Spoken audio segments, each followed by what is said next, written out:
I wanted to take a moment. A YouTuber who I've very much enjoyed his works until recently, where this person seems to have just done an about face. And anyone who knows my rants about my real reasons for being disappointed in George Lucas is the idea of you grow up or you're going through the motions of seeing a person's vision and it seems genuine, it seems true, and then they pull off the mask and go, surprise, here's who I really am, kind of thing. What surprised me is this person was very offhandedly dismissive of rape culture, slut shaming, and basically mainly aligning these things as being first world only problems because other nations do have it and they have it hard. They actually have rape cultures that are built on rape. But the problem here is he was going off the rad feminism 101 definition of rape culture, link number one, and being a prime example of that. It's sad that there's this meme going around called "Who Needs Feminism," which has become a big topic of discussion here on YouTube. One that I think is extremely stupid. Feminism, as is MRA or men's rights advocations, are necessary when there is true inequality that is present. You know, such as how a woman can get lighter sentences typically uh, almost every time than men for the same crime. How oftentimes we give women, like, say, a slap on the wrist, but men get the book thrown at them. But it's not all sunshine and rainbows for women either, though.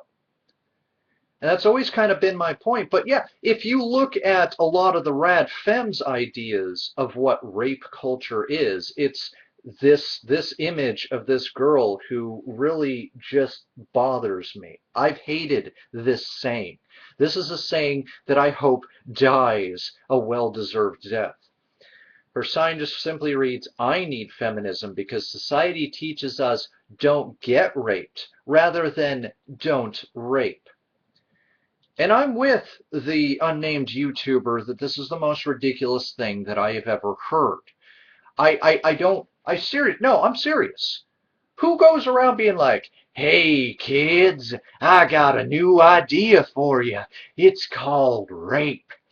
Well, see, what you do is you get yourself a rag, okay? Get yourself a rag, and you get yourself this thing. It's called chloroform, okay? Okay, and then what you do is you put the chloroform on the rag. That's important, not on your hand. Don't smell it. Don't trust me. Don't smell it. Then what you do is you walk up to a girl, right, that you really like and you really want to bang. She's a 10 and you're a 0. But here's how you can get her. Okay, you take the rag and you come up and just say, hey, does this smell funny to you? And when she smells it unsuspectingly, she gets knocked out. Then you make some excuse that you're her uncle or something like that, like people are going to call you on it, and you're going to take her home and make sure she's safe, wink.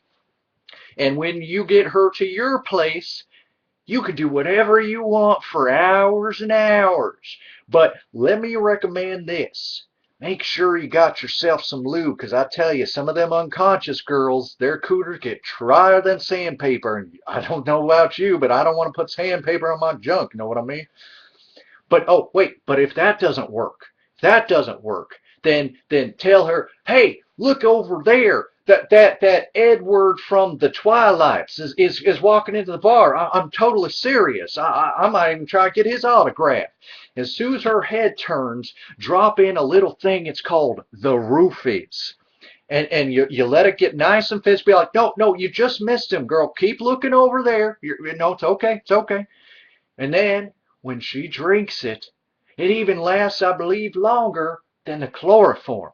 And so what had happened is, same excuse, same thing. Get her to your car, get her far out to wherever you can, and you can do all that you want. And guess what? Guess what? you're in luck. See, the better thing to do is to pick the girl with the shortest skirt and the teeniest top. Because then you can simply say, well, Your Honor, if she didn't want it with me, why did she dress like that? You know, I could go on and on with the ridiculousness, but who says that? Who does that? Who is promoting this? I'm sorry, but no. And this is not the definition of rape culture, by the way. I've linked you already before to Voctor's video, which is what actually does make a workable and still very abhorrent definition of rape culture, which I agree with because it's the one that actually is happening. It's the one that's based on reality, not the faux reality that rad femmes like to replace our reality with, where men are all rapists. No, I forgot. If you're unmarried, and especially if you are, you're unmarried and you're a godless heathen, then you have no morals, and it's likely, as news coverage tends to try to paint things, that not only is every guy a potential rapist, he's also probably a potential child rapist, because as we all know, only men can domestically abuse, rape, or abuse or sexually abuse children. Yes, I do make a distinction there.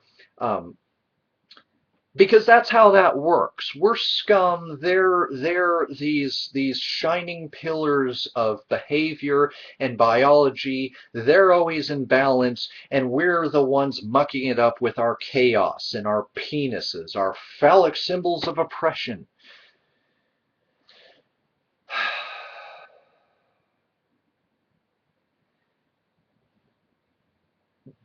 That's not rape culture. But when, in conjunction with slut shaming, which I'm sorry, unnamed YouTube user, it does exist and it does hurt people. It actually can cost people their jobs. It can cost people their relationships. It can cost people everything. And that's not that I'm ignoring when similar things of a similar fashion happen to guys, when false rape accusations have caused some of my friends to lose almost everything. I know somebody who's still digging himself out of a hole from a false rape, never convicted false rape that was brought up upon him. He lost friends, he lost family members, and it was undue. And actually, it seems to stem from a very bad custody situation that was going on at the time. But that's a whole nother topic and a whole nother video. And it makes it to where we can say, oh, poor you, oh, little miss, I'm going to prounce around in my fine little dress, and then I'm going to call rape because it's not like I was asking for it, because, no. Like Voctor says, I don't care if the woman is walking down the street naked. I don't care if she's on a street corner masturbating. You know, not that I say that that's great to do, but that still does not mean that everybody or anybody has the right to rape her. And there is some happier news on the news front about what's going on with rape in the military, but I'm going to save that for another video. But suffice it to say, some people are finally starting to get through to the military-industrial complex and are starting to push towards some progress. Some, not a lot, but I'll take it over the alternative, unfortunately, for what we've seen for years. But yes, no, I'm sorry.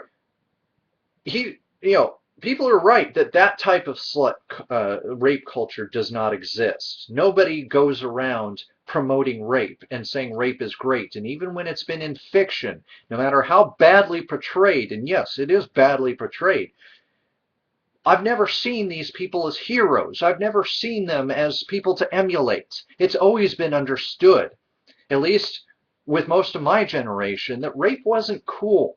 Rape didn't make you good. It didn't give you anything, and if anything, you were likely to go to jail. Sadly, though, even that's not correct, since getting convictions for actual rape is ridiculously low at best right now.